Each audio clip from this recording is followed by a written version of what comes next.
What does healthy love really require?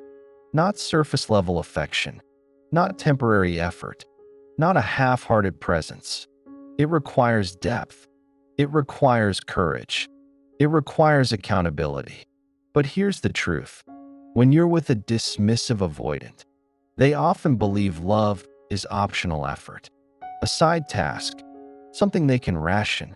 And you, the one who loves deeply, are left wondering, am I asking for too much?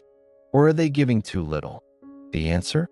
Healthy love has requirements, and avoidance cannot bypass them. This is the story of what real love demands, and why dismissive avoidance must face those demands if they ever hope to love without leaving scars. Healthy love is not just about attraction. It's not about chemistry. It's not even about the thrill of closeness. Healthy love is built on the daily, sometimes difficult, choice to show up, to communicate, to be seen, and to see another. And here lies the fracture with dismissive avoidance. For the dismissive avoidant, relationships often feel like exposure. Intimacy feels unsafe. Dependence feels dangerous. So they retreat, not because they don't care, but because caring feels like surrender. But let's pause here, because the very first requirement of healthy love is this: vulnerability. Not perfection, not constant strength, but vulnerability. A dismissive avoidant must learn that love isn't about guarding their walls. It's about letting someone inside them, not just their presence, but their fears, their doubts, their inner storms. Love requires the courage to be seen where you are weakest. And yet, avoidants tend to mask their softest places with a cold, distant front. Here's the irony: partners often believe they must work harder to draw out the avoidant. That if they are patient enough, understanding enough, the avoidant will eventually open up. But this flips the truth upside down. Because love does not thrive when one partner carries the entire emotional labor. Love requires mutual risk, both stepping into the arena of honesty. And this brings us to the second requirement: responsibility. Healthy love asks each partner to take ownership of the impact they leave. Not just their intentions, not just their feelings, but the way their behaviors shape the other person's reality. When an avoidant withdraws for days, when they minimize emotions, when they dismiss their partner's needs, this is not just their style.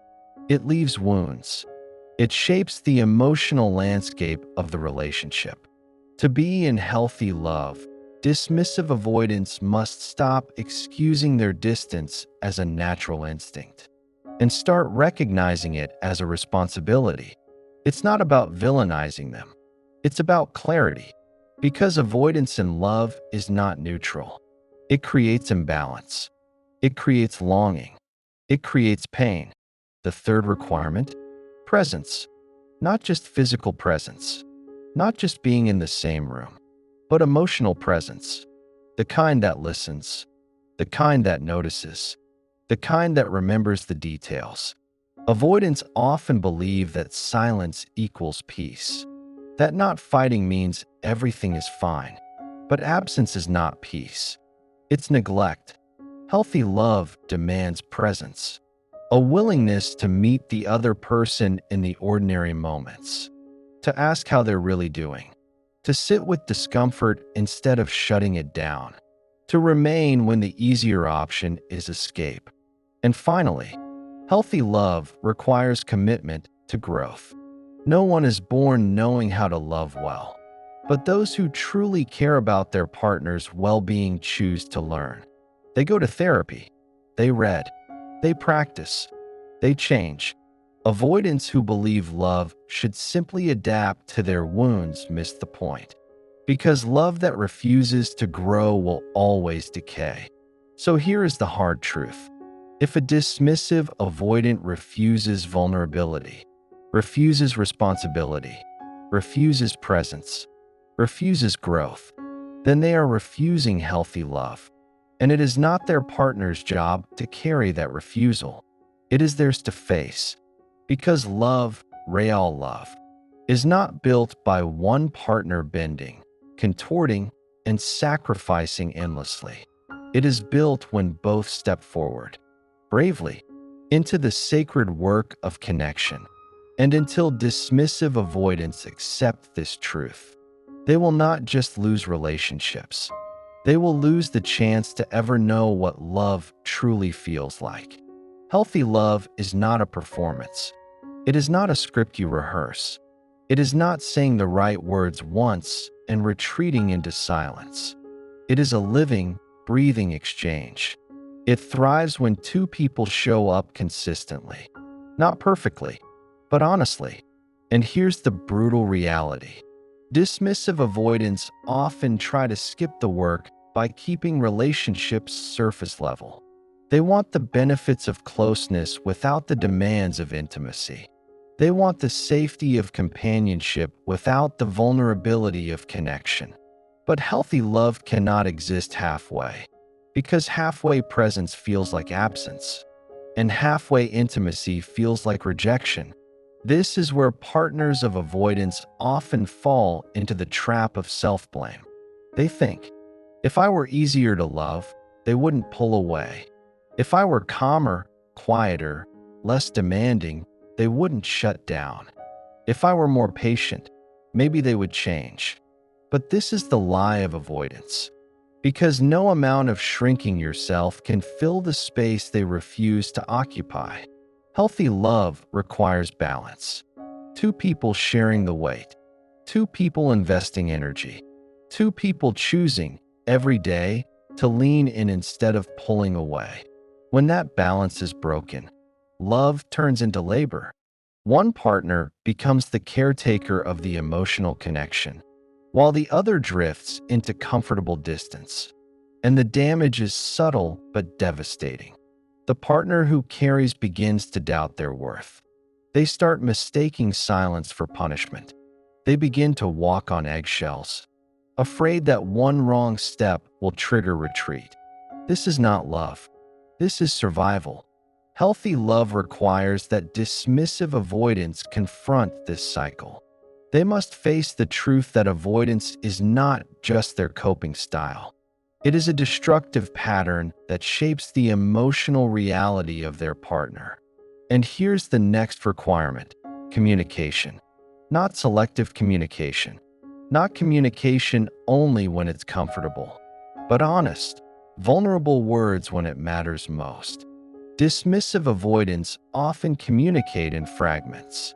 They'll talk about logistics, plans, schedules, but when it comes to feelings, to saying, I'm scared, I'm hurt, I need you, they shut down. Yet healthy love cannot survive in silence, because silence leaves space for insecurity to grow, and insecurity poisons connection. So the question becomes, are dismissive avoidants willing to learn the language of love? Are they willing to risk exposure for the sake of intimacy? Are they willing to step beyond their comfort zone? Not just for themselves, but for the person who has chosen them? Love requires that choice. It requires the willingness to show up with words, to bring the inner world into the light, to share what feels terrifying to say. And yet, here is where partners often get stuck. They try to teach the avoidant how to love. They pour themselves out, hoping their patience will be enough. But love cannot be taught by endurance. It must be chosen by the one who avoids. Because here is the unshakable truth. Healthy love requires reciprocity. Not equal in every moment, but equal in intention. It means both partners are willing to invest, to repair after conflict, to nurture connection, to protect what they are building together. Avoidants often expect their partner to hold the line, to remain steadfast even when they disappear emotionally. But this is not love. This is imbalance dressed up as normal. To create healthy love, dismissive avoidants must step into reciprocity. They must accept that love is not earned by withholding, but by offering, not by disappearing, but by staying. And here's the final truth for this section. Healthy love is not just about compatibility. It is about accountability. Because no matter how much two people have in common, no matter how strong the attraction, love will not last if one person refuses accountability for their patterns. Dismissive avoidants cannot escape this truth. They cannot hide behind "this is just who I am." Because healthy love doesn't excuse harm, it transforms it.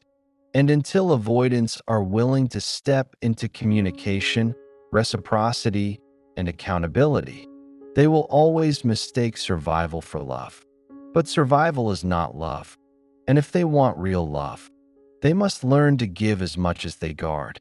Healthy love requires presence, not just being in the same room, but being emotionally available.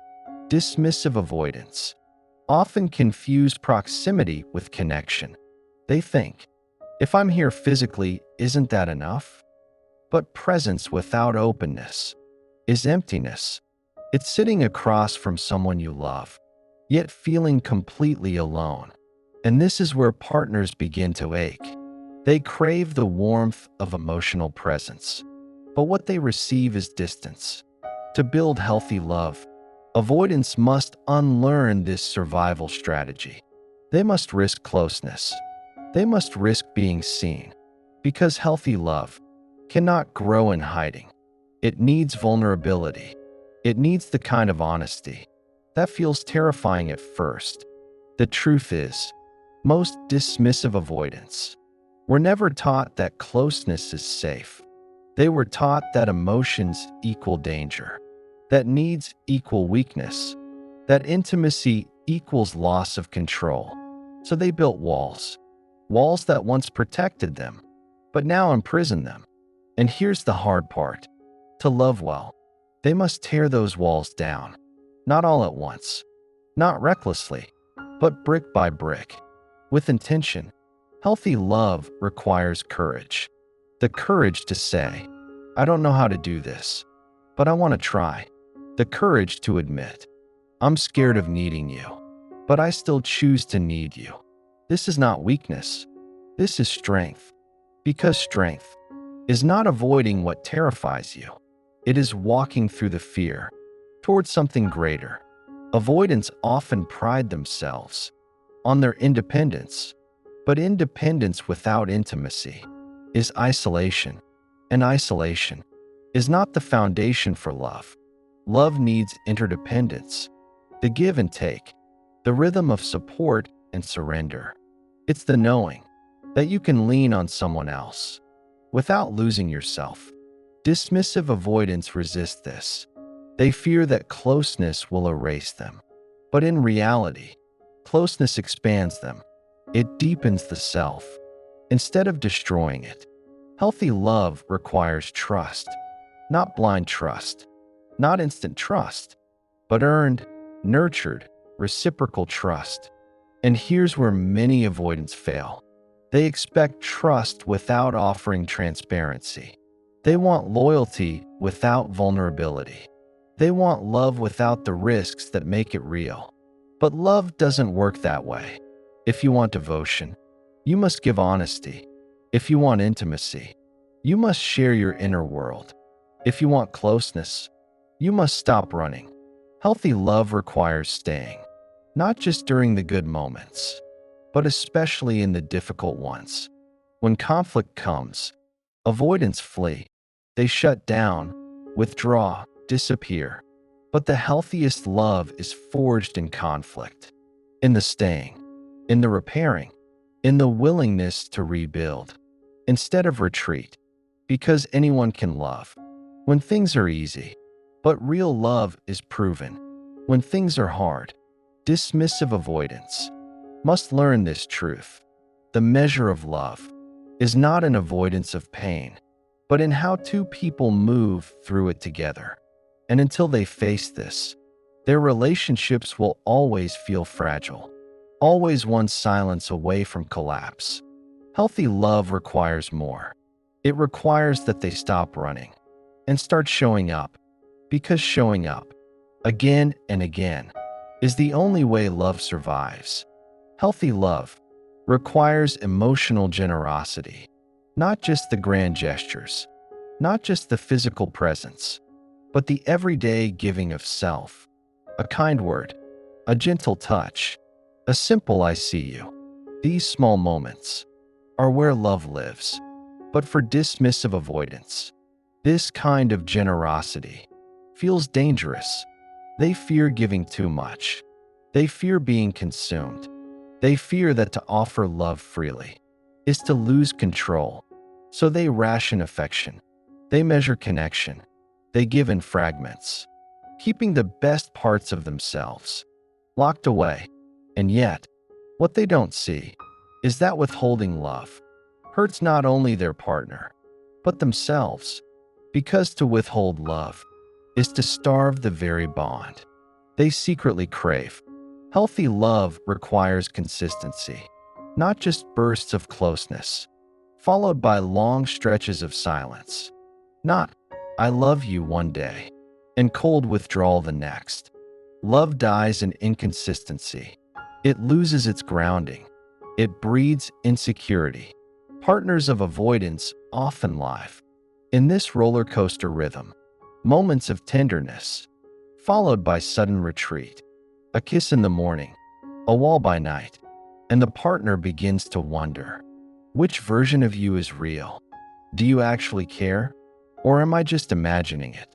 This constant uncertainty is not the foundation of healthy love. It is the breeding ground of anxiety. For love to survive, dismissive avoidance must become reliable. Not perfect, not flawless, but steady. Because love doesn't need grand promises. It needs simple follow-through. Show up when you say you will. Speak the truth, even when it's hard. Stay, even when it feels easier to leave. Healthy love requires repair, because no relationship escapes conflict. But avoidants often treat conflict as proof that love is broken. So they withdraw, they shut down, they act as if distance is the only solution. But conflict is not the end of love. It is the doorway to deeper connection. If you walk through it, repair means saying, "I hurt you, and I want to make it right." It means, "I see the impact of my silence, and I will do better." It means returning instead of retreating. For avoidance, this is perhaps the hardest part, because repair requires humility. It requires admitting fault. It requires stepping out of self-protection and into accountability. But without repair, love fractures, and fractures, left untended, turn into breaking points. Healthy love requires courage. The courage to love without armor. The courage to risk rejection by revealing the truest self. And here is the secret. The very thing avoidants fear most, intimacy, is the very thing that would heal them. Because love is not a trap. It is not a cage. It is not the loss of freedom. Love, at its healthiest, is freedom. The freedom to be known. The freedom to be imperfect. The freedom to belong, without fear of abandonment. Dismissive avoidants must learn this, or else they will keep mistaking safety for distance, and in protecting themselves, they will destroy the very love they long for. Healthy love requires that they stop guarding their hearts so fiercely and start sharing them instead. Healthy love is not a mystery. It is not some secret formula hidden in self-help books. It is not a puzzle only a few lucky souls are destined to solve. It is simple, but not easy. It requires what every human heart craves: to be seen, to be valued, to be safe, to be chosen. And yet, for dismissive avoidance, these requirements feel like unbearable demands. To be seen feels like exposure. To be valued feels like pressure. To be safe feels like weakness. To be chosen feels like the loss of freedom. So they resist. They pull back. They retreat into detachment. But the truth is this: avoidance does not protect them. It isolates them. It builds walls so high, even they can't climb out. Healthy love requires that they start tearing those walls down, brick by brick, silence by silence, fear by fear, because love cannot flourish behind barriers. It suffocates in distance. It starves in coldness. Love is not meant to be tolerated in fragments. It is meant to be lived fully. Healthy love also requires accountability. It means looking at the impact of your withdrawal, not dismissing it, not excusing it, not saying, "That's just the way I am," but truly seeing the tears your silence caused, the confusion your distance created, the loneliness your partner carried while waiting for you to return. This is not about guilt. It is about truth, because truth is the soil in which love grows. Without accountability, relationships become lopsided. One partner does all the reaching, while the other hides. That is not love. That is survival. And survival alone is not enough to sustain intimacy. Healthy love requires effort. Effort is not glamorous. It is not dramatic. It does not look like the movies. It looks like daily practice. Choosing to answer the text instead of ignoring it. Choosing to stay present in a conversation instead of shutting down. Choosing to say, "I'm sorry," instead of building a case for why you're right. Effort is not about perfection. It is about willingness. And when effort is consistent, it builds trust. And trust is the backbone of healthy love. Healthy love requires emotional intimacy, not just physical closeness, not just sexual connection, but soul connection, the sharing of fears, dreams, memories, wounds. For avoidance, this feels terrifying, because to share is to risk rejection. But here's the paradox: the very vulnerability they avoid is the very bridge to love. When you risk saying, "This is who I really am," you open the door to being loved for your true self. And that kind of love is the only love that satisfies. Healthy love requires reciprocity, both people giving, both people receiving, not one partner pouring endlessly while the other hides behind walls, not one partner healing while the other resists change. Reciprocity is not about equality. In every moment, sometimes one will give more, sometimes one will need more.